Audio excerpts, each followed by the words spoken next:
Hey, Vicki St. James here with a very special guest. Let me Oh, tell you about Chris.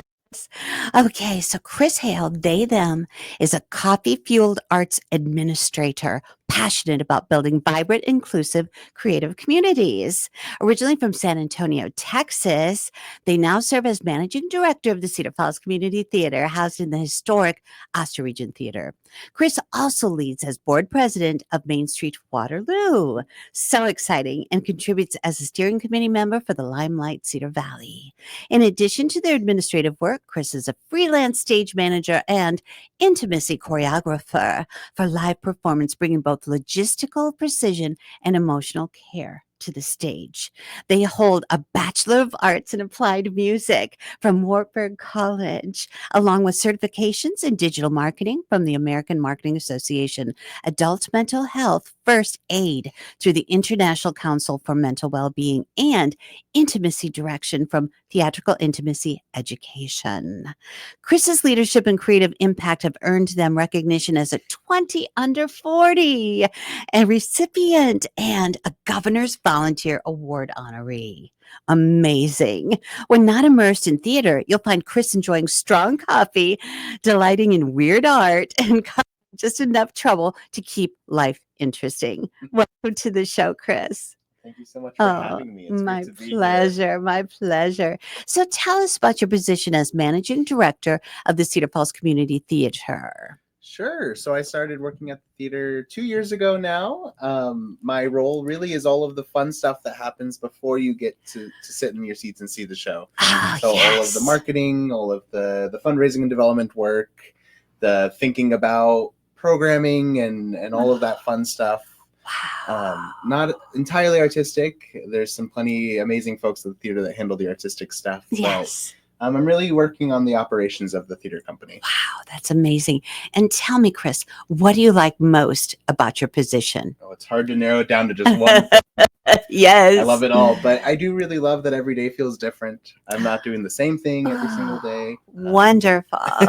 That's Yeah, beautiful. So tell me, do you have a personal mission statement, Chris? And if so, what is that? sure. So mine, I've actually had it for maybe since college. So, Okay. 6, 7 years now. Yes. It's be the dumbest person in the room. it's, I it's, love it's it's very flippant, but what I mean by saying that is never it. be afraid to be curious. Oh, And I think we spend a lot yes. of time pretending that we're the smartest person in the room. Right. And you actually learn a lot more from life if you come into life without Oh, that notion. how fascinating is that? And it's the idea to not take yourself too seriously I either. love that. And my personal mission statement is as follows: to learn, grow, and change every day. So I've just Yeah, learned something from you that you yeah. can be the dumbest person in the room and be happy. Yeah, exactly. I love Nothing it. wrong with being I that love silly. it. That's beautiful. So tell me, who do you count as your greatest influence in life? Sure. I have a few. Oh, yay. I um, love it. Artistically, Björk, who is an Oh, Icelandic pop star who, yes, Björk. yeah, cut her teeth Yes, in the 90s and has right. had dozens of albums at this point. But she's Mhm. incredible and has always been my favorite artist. Oh, I love Björk. Katie Maltese is my Oh, mentor, who is currently in Seattle. okay. Artistically, and she got me into arts administration as a field. So I owe a Really? lot to her. I did an internship with her when I was 20 and has just been a great role Oh, model. how exciting. Yeah. And then Yes. lastly, my grandmother is Oh, a huge role model for me. grandma. Oh, how beautiful Yeah, is that? she adopted me when I was 8, so it's just kind of always been a big role model and influence for me. Oh, yes, I love it. So tell me, do you have any fun summer plans? And if so, what are Hmm. they? Well, I'm acting currently in a production of Much Ado About Nothing. Oh, yes, Yeah. Shakespeare. I love So if it. you want to come see us at the Arboretum, we'll be Yes. there. It's a Waterloo Community Playhouse Oh, production. how lovely. In the spirit of being the dumbest person in the room, I'm playing the clown character. I'm a bumbling fool named Dogberry. So, Nice. and then also taking care of my puppy that my partner and I just adopted a Oh, few months tell me ago. about your partner. my partner, his name is Tommy, and he Yes. is a lovely Cedar Falls native, actually, Yes. and he works at SciPlay currently. I'm And just giving you a hard yeah. time because I taught Tommy Yeah. and I know him very well. He's amazing, always the top of my class. Tommy, I know you're watching. Thank you for all the things you did in humanities to make me feel special and to embrace humanities as a discipline. So smart, so smart. Oh, it's special. Yeah, absolutely. So your little puppy dog. Let's talk about Yes. your puppy. Well, her name is Calliope. She's 8 months Ooh. old. She's a mix of some sort, but Some she sort. is a troublemaker currently, and we love her dearly, but the cats Aw. are still getting used to her, and that's okay. But Okay, now for some reason I forgot you have kitty cats. yeah, I have 2 cats. Oh my gosh, you have Yeah. a house full of fur I babies. know. Our family is growing, it seems. Yes, yes. And the name Calliope for your puppy Mhm. dog is adorable. Yeah. And how did that come about? So a good friend of mine, CJ. Hi, CJ, Okay. if you're Hey, watching. CJ. They just suggested the name, and it kind of stuck. It's And adorable. we try to name our animals more unique names. Of So that they are the course. only ones with that name that we know. So Oh, that's adorable. My newest kitty's name is Raindrop. Raindrop. Isn't that fun? Yeah. There were a And- lot of raindrops with the rain. yes, recently. yes, right, recently. And then I have little Max passed away August 28th. Mm. He was 20 when he Wow. passed. So he had a nice long life. And then I have my beautiful little Macy, and then I have my Wow. sweet Grayson. So what are the other names of the 2 pets you have? We have Luke's. He is our firstborn. It means light Ooh. in Latin. Oh, I So love he has it. little white paws, so we thought light was Ooh. very beautiful for him. Yes. And then Juniper Oh. is our anxious cat who Oh. loves the basement. Ooh, so cute. Where she's safe. I love it. That's adorable.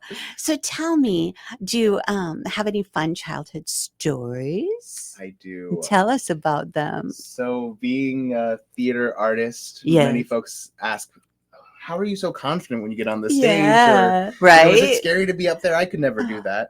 And I always like to tell my first recital story when I was a freshman in high school. Ooh, I was yes. taking voice lessons, as you do, and I Yes. was ready to do my first fall recital.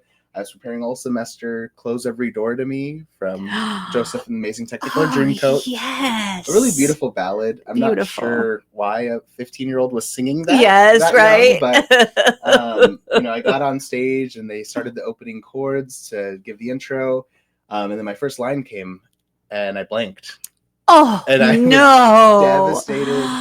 I cried. Oh, you poor dear. I got off the Of course you stage. did. I couldn't Of remember course the you words. did.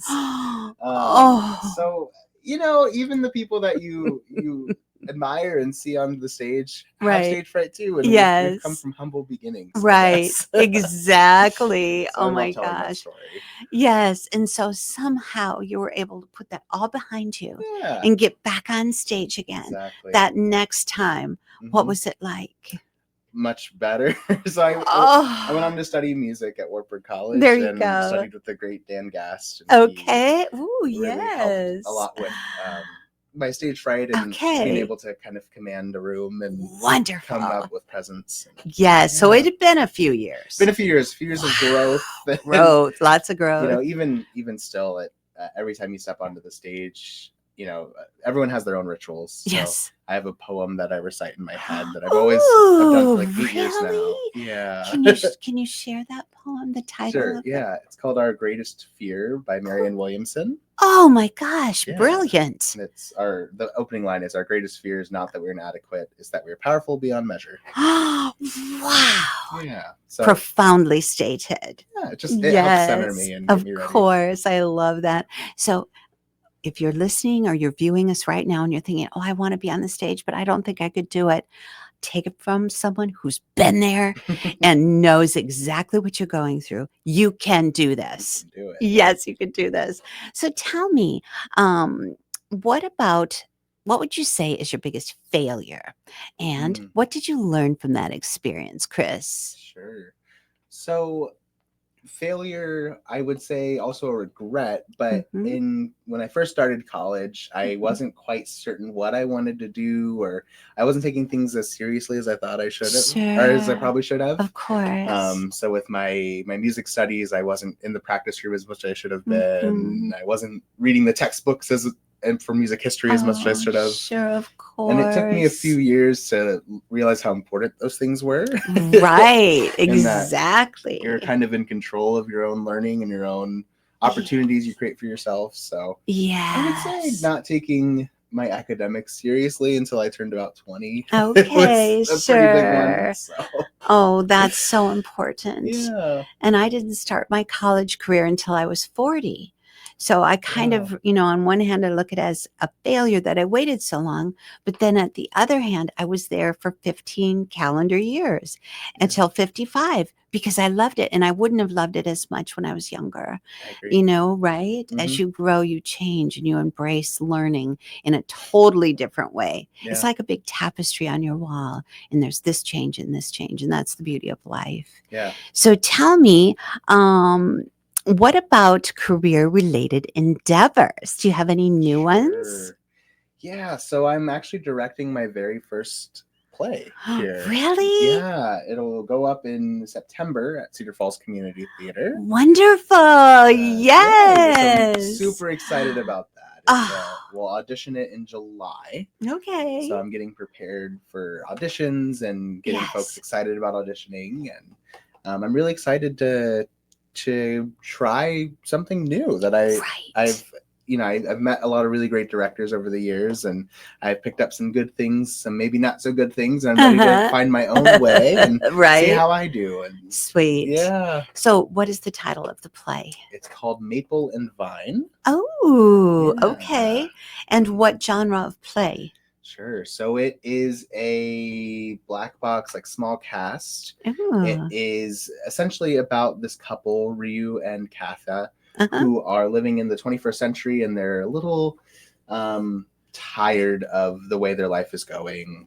Personally, they had just recently suffered a miscarriage, and they're Oh. burnt out in their jobs. And Katha meets this mysterious man who's in 1950s clothes, who introduced himself Ooh. as Dean, and he is the leader of this society of 1950s reenactors.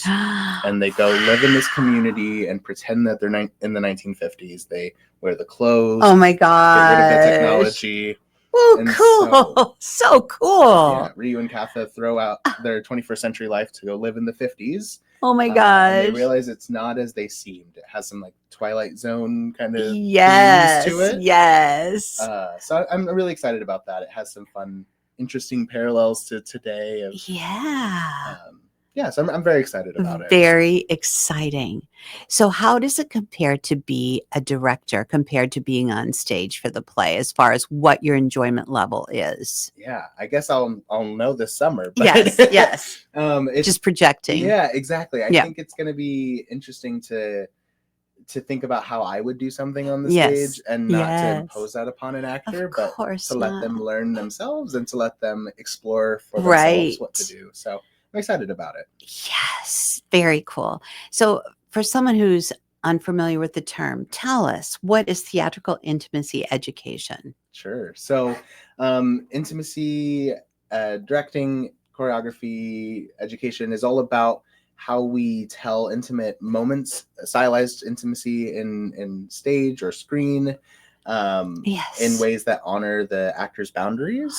And Oh, of it's course. consent based, it's boundary censored.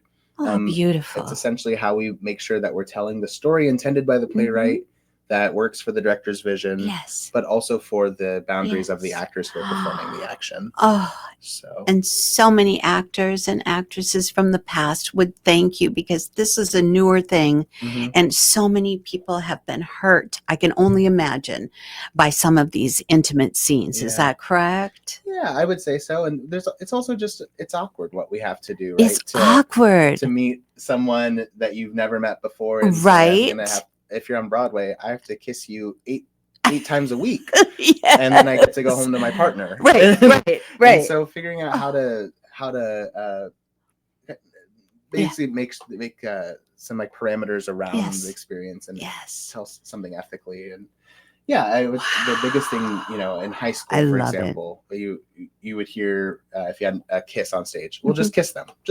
Yeah. And it's like, well, it's not as easy as Right. that. Of course not. There's more that goes into it. Yes, So of course. the field of intimacy directing is really right. a newer thing, as you said, but it's pretty powerful. Yeah.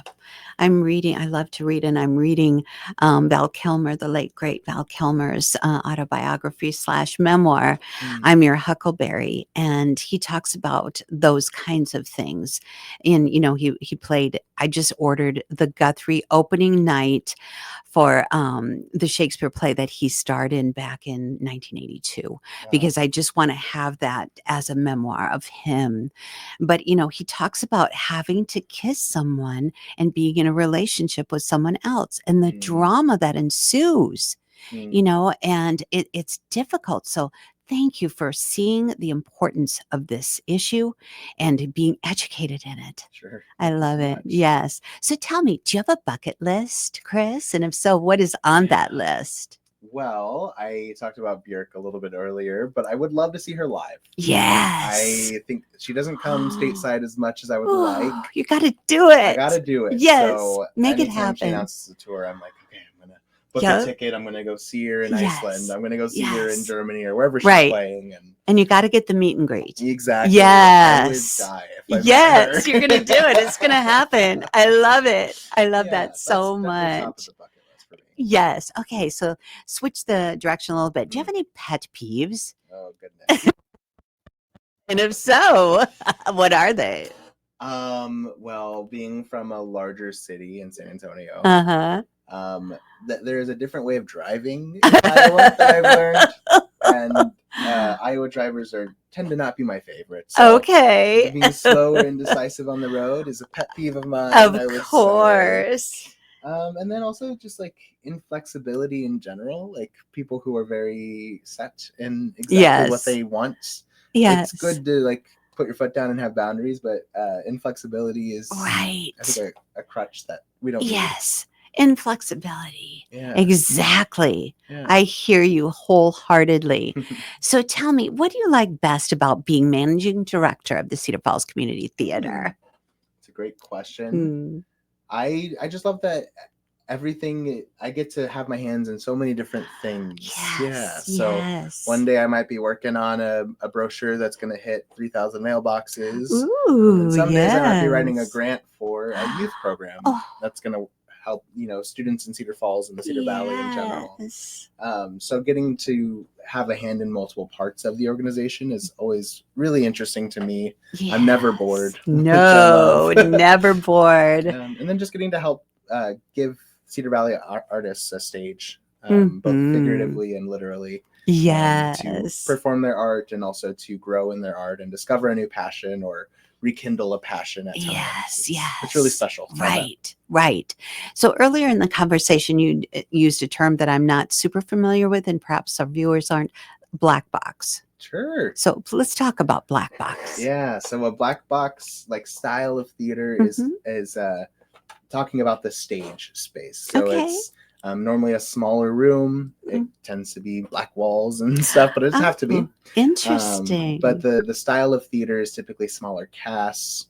The audience seating is more intimate and closer to the stage. Okay. So you're able to feel more connected with the art that's happening in front of you.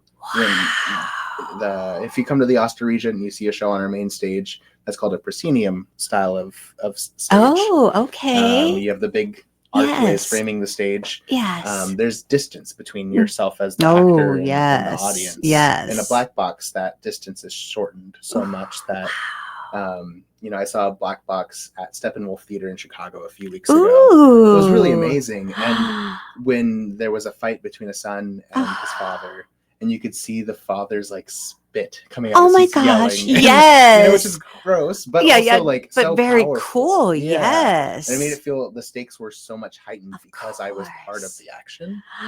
I love it. So that's what Black Box Theater is about, and CFCT is actually transforming our third floor. We're undergoing a renovation this August. Super exciting. Yay! So we're able to introduce black box style theater to what we do. Really? Yeah, we're doing 2 black box shows this year. Oh, that is so exciting. Yeah. And so one is the one you're directing. Yes. And what is the other one? It's called The Apiary, which is a new play Ooh. about how we take care of the earth and how we take care of each other. Oh, And it's directed by local artist Kim Groniga.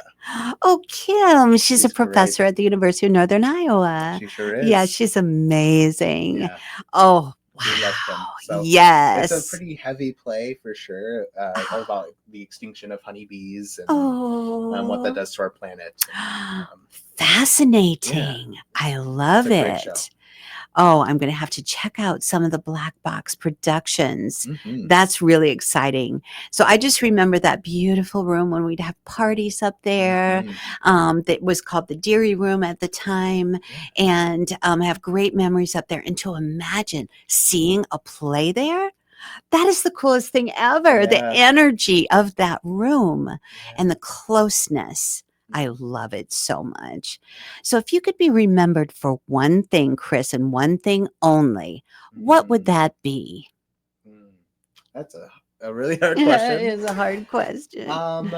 You can think of this as another mantra or mission statement of mine, but Yes.